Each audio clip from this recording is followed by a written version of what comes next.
Welcome Trinidad and Tobago to a News 4 report, a product of the Government Information Services Limited and the Ministry of Communications. I'm Joseph Lopez. Let's take a look at the headlines.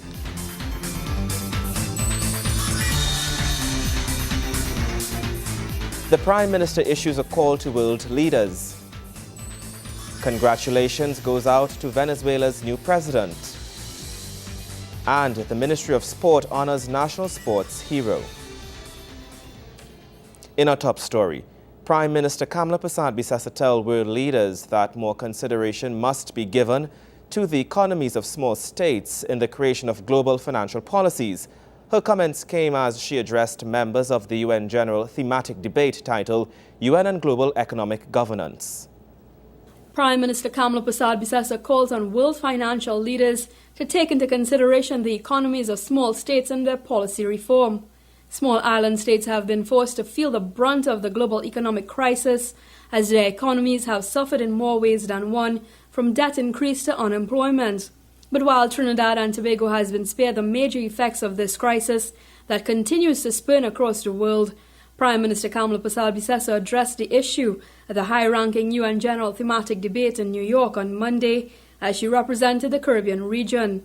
The forum, titled the UN and Global Economic Governance, saw the attendance of officials from global financial institutions and sought to bring to the table solutions to the economic crisis and ways in which the challenges associated with overcoming this can be achieved. The Prime Minister signaled a call for world leaders to go beyond establishing safeguards in its attempt at offering protection for small states against the repercussions from global economic downfalls. The old approach to doing things is just not working. It is for this reason that Trinidad and Tobago has taken the initiative to start a conversation within the governance of the IMF to ensure that small economies are given a political presence in the deliberations of such bodies. Trinidad and Tobago is using this position as the only CARICOM member of the G24 to advocate for greater dialogue with the G20 and the multilateral lending organizations to give greater attention to issues facing small and vulnerable states. The General Assembly, as the voice of 193 member states. Trinidad and Tobago is the only CARICOM member state represented at a G24 in Washington, D.C. later this year. In making her presentation to the Assembly, the Prime Minister offered her suggestions in ways the UN can aid in establishing greater economic buffers for small island states. The General Assembly, in my respectful view, should develop mechanisms to make that dream into a reality. Mr. President, some of the decisions adopted by organizations like the OECD have very far-reaching consequences on the economic and social welfare of developing countries. For instance, the OECD's initiative to put countries on grey lists and blacklists have a very severe implications for some of our Caribbean countries and indeed for small states. This was a prime example of a long-existing disconnect whereby large countries impose their policies on small states and low-income countries without adequate consultation, consideration and engagement. While she also called on heads of the IMF and other financial agencies to think of these factors, Prime Minister Persad-Bissessar said such policies were vital to the Caribbean region as its economic structure and its survival depended on it. In my region, the CARICOM region, remain highly susceptible to external shocks. Our economies are dependent on the US and European markets for trade, foreign direct investment, tourism and remittances. We in CARICOM need to simultaneously engage several strategies to ensure survival, and so we must lower debt to create fiscal space, diversify and narrow productive bases, reduce dependence on US and European markets, create new ties with emerging market economies, and indeed improve our own competitiveness. You would appreciate that such strategies require time, finances, and support from the international community. We need to employ new strategies in order to address this critical question. The meeting comes ahead of the G20 meetings of finance ministers and central bank governors that will take place in Washington, D.C. Kimberly Ramkalawan, News 4. Meanwhile, as UN member states gathered in New York to make their views known pertaining to issues related to global economic governance, one commonality highlighted was the issue of sovereign equality, where it came to providing financing and trade relations. Trinidad and Tobago's Prime Minister, the Honorable Kamla Persad-Bissessar, echoed this call during her address. The international economic, financial and debt crisis continues to spark discussion among world leaders in ways in which states around the world can improve global economic governance and prevent such major disasters. The topic was one high on the agenda as global leaders met to discuss the issue at the UN General Thematic Debate titled UN and Global Economic Governance, held in New York on Monday. Deputy Secretary General Jani Larson, in opening the forum, says ensuring fair and effective global economic governance depended on the strengthening of global financial frameworks. During the last decade or so, the global economic and environmental landscape has changed dramatically. Climate change has become a central issue on the international agenda. A range of other concerns have arisen, including the ongoing impact of the world financial economic crisis and challenges related to food, water and energy security, which we see practically every day. For the international community to respond also to these challenges, existing global economic governance must be strengthened. We must have institutions which can cooperate between themselves and effectively deal with today's global realities, problems as well as opportunities. It was Trinidad and Tobago's very own Prime Minister Kamla Persad-Bissessar who offered her take on solutions to the Assembly on the issue. However, she said there was greater need for the provision of equality in the area of accessing financing and trade. Trinidad and Tobago submits the following as imperatives for an improvement in global economic governance. Changes to the international architecture in which the IMF and the G20 sit lend themselves to a potential contravention of natural justice, where clubs of large countries sit and develop rules for smaller states to follow without, in my respectful view, adequate consultation, considerations and engagement with those small states. The preferential treatment given to areas important in some large states, from mortgages and regional bans to hybrid capital treatment that proves so dangerous in the financial crisis, also penalizes institutions in small states beyond, again with due respect, economic justification. The criteria of lending used by the multinational institutions is better suited to larger states with capital markets, credit ratings, and diversified private sector players. President of the European Commission, Jose Barroso, says the EU depended on engagements and free trade agreements to sustain its economies. Part of the answer to the problems is not retranchement, but engagement. This is also what we are doing in the European Union. Open economies and a free and unimpeded international trade is crucial for global recovery. Trade is indeed a vital external driver of growth. The European Union has been a supporter of free trade and of the multilateral system, and we are seeking to deepen our trade and economic relationships with many countries and regions across the world. But let me be very clear on one point. Our bilateral trade agenda does not affect or replace our commitment to WTO and to the Doha development agenda. On the contrary, it is a complement to it. We will continue to try and move forward where possible at the WTO. For instance, on trade facilitation, which will have a huge positive impact for developing countries, and also make sure that our FTAs prepare the ground for the next level of multilateral liberalization and rulemaking. Prime Minister Persad-Bissessar urged foreign leaders to lend support through policies to growing and emerging markets across the globe. Ultimately, global economic governance and reform, as articulated by the G24 central bank officials and finance ministers last year at the IMF World Bank annual general meetings, must reflect the growing role of emerging market developing countries as a whole in the global economy, while enhancing the voice and representation of poor, small, low and middle income countries.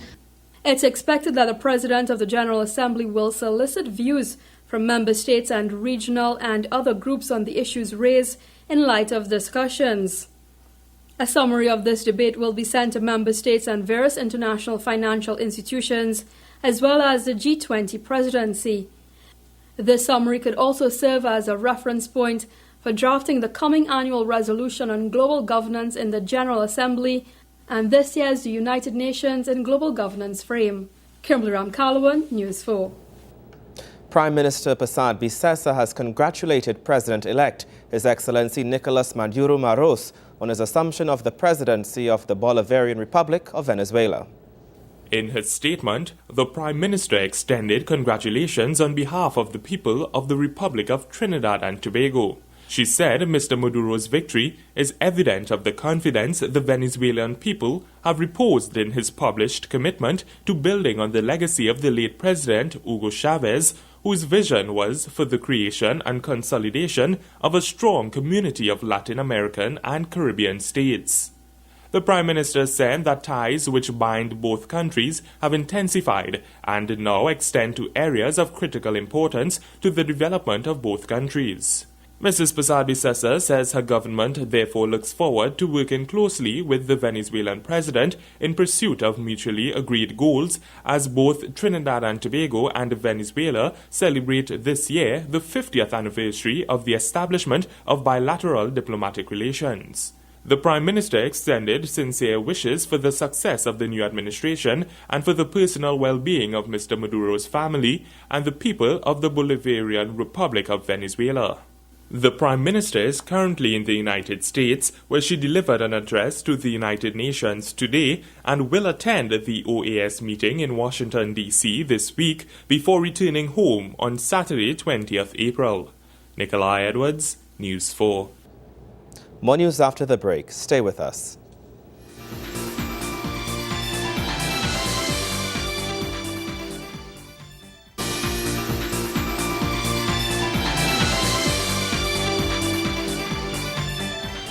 Welcome back. Religion and politics can and should work hand in hand to address the ills of society and in Trinidad and Tobago. This is the belief being expressed by Minister of Tobago Development, Dr. Delman Baker. These are the words of encouragement being issued by Dr. Baker as he appeals to faith-based organizations for their assistance in fixing society. Minister Baker insists both politics and religion have a lot more in common than people care to admit. He makes the claim as consultations with the head of faith-based organizations begin in Tobago. Religion and politics are controversial subjects. Faith and service are things that should always go together because the basis of both would be people. The Tobago Development Minister explains that these organizations can tackle a wide range of issues as they often have a wider and deeper reach into their communities than the government. We view the role of FBOs as critical and important in the development thrust of the people of Tobago and by extension Trinidad and Tobago. FBOs serve families, individuals, communities, and people on the whole.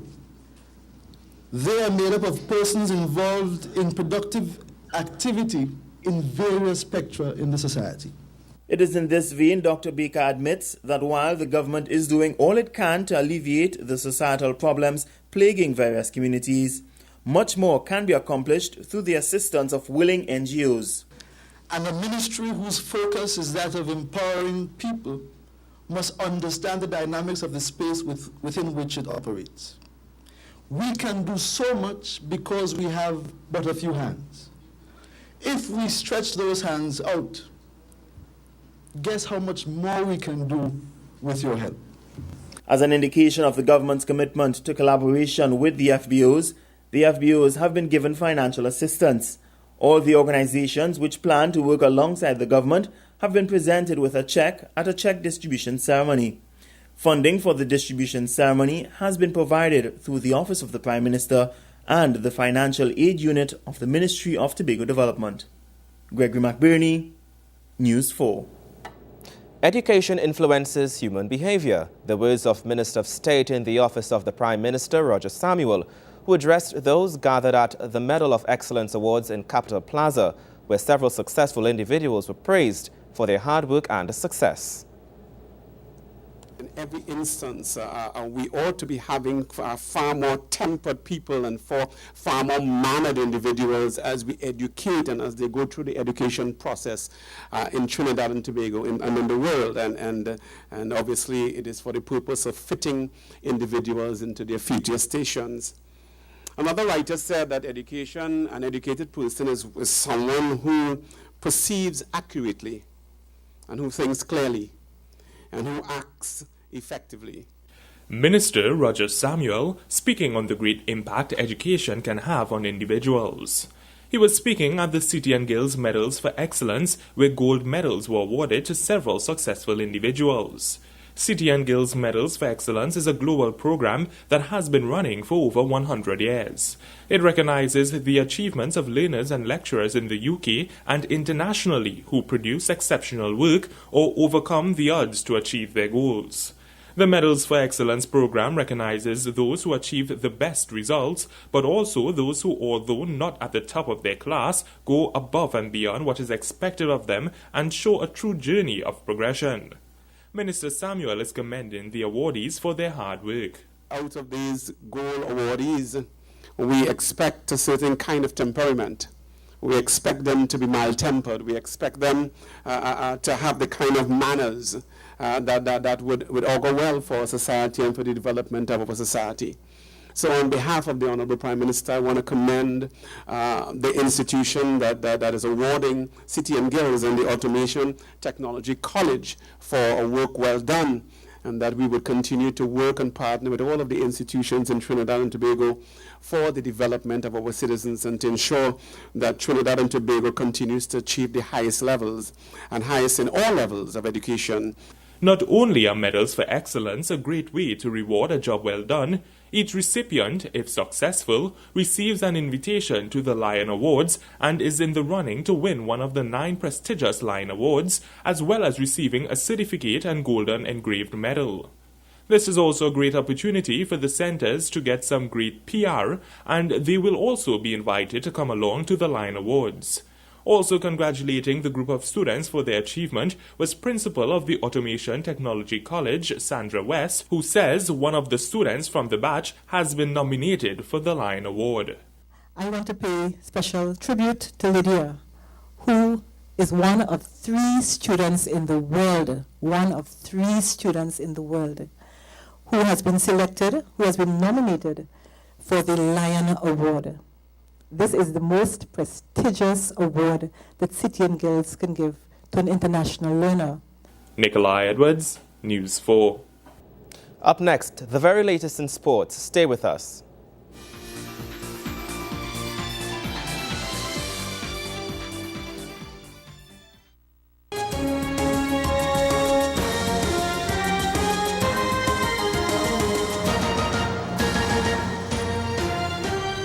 The Ministry of Sport hosted the 8th Annual Women and Girls in Sport Festival on Saturday at the Eastern Regional Sport Complex and Etihad Grounds in Tacarigua. This year's festival was in honor of former national netballer Peggy Castaneda, who was part of the 1979 World Championship winning team. Here's Wayne Cunningham with more.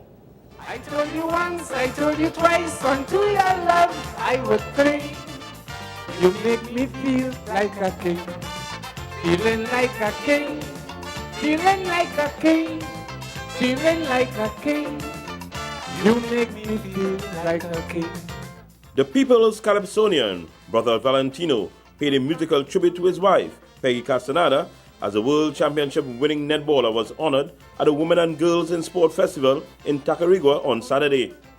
And her contribution to the sport on and off the court was outlined by Betty Ann Moses, Communications Specialist at the Ministry of Sport. To the development of the fraternity of netball, which includes imparting your knowledge and practical skills with primary schools, community groups, and secondary schools, in addition to the capacity building for coaches and umpires. You are indeed a living legend. We pray that you continue to play an instrumental role at several major Ministry of Sport programs and other events throughout Trinidad and Tobago, inspiring our young and aspiring women and girls in sports. The Honorable Anil Roberts, Minister of Sport, also paid glowing tribute to the champion shooter, as well as emphasized the importance of women and girls in the society. Ladies, let me tell you from the bottom of my heart, not no talk, not no joke, y'all are the most important thing to Trinidad and Tobago. You young ladies will determine how our country moves into the next generation. You will be the nurturers and guide our young children to come forward.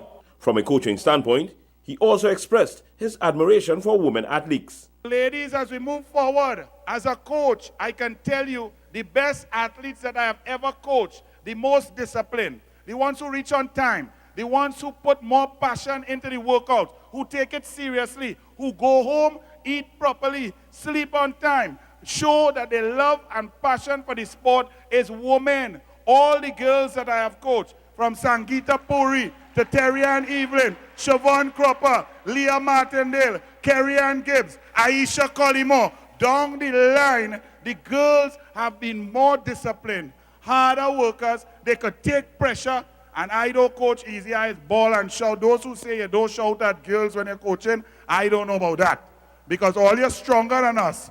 So if I could shout at them weak boys, I go shout at the girls because they're much stronger. Minister Roberts then made multiple presentations to Peggy Castaneda. Congratulations, we love you, and keep up the great work.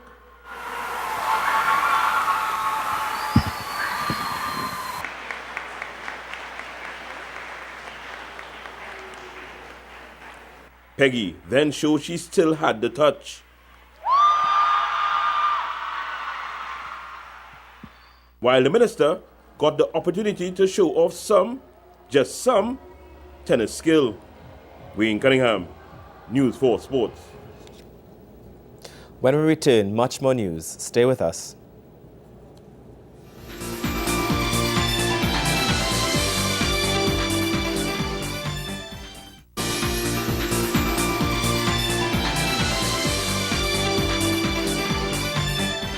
Thank you for staying with us. The residents of Chickland Village, Upper Karapichaima, have much to be thankful for. This as their recreation ground was lit by the Trinidad and Tobago Electricity Commission, TNTEC.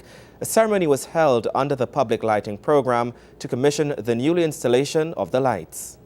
Minister of Public Utilities, the Honorable Nizam Baksh, says he is pleased to have this time of renewal in the Chickland community, where hundreds of residents use the recreational ground. Here in the lighting of these grounds and numerous others throughout Trinidad and Tobago, we have found another way to intervene in the health crisis that faces us.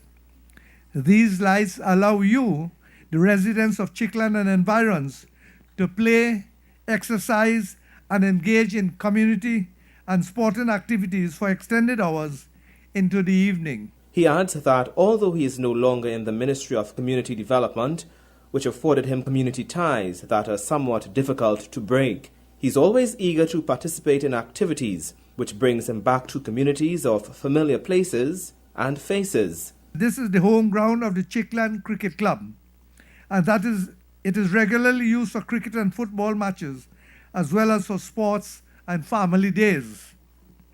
I encourage you to maximize the extra time provided by these lights. Form exercise groups and neighborhood cricket or football leagues. Start youth teams or even teams for older ones among you. The benefit will accrue not just to individuals, but to your community as a whole. You're going to save a lot of money for Dr. Bills. The minister extends his sincere appreciation and thanks to TNTEC and all who contributed to the successful installation of lights. He adds he is therefore inclined to view the newly installed lights as both a growing agent and a seed for further development in the community. The government of Trinidad and Tobago understands how recreation grounds can positively impact whole communities. That is why 184 facilities like this one have been illuminated, and we continue to provide lights to other recreation facilities throughout the country.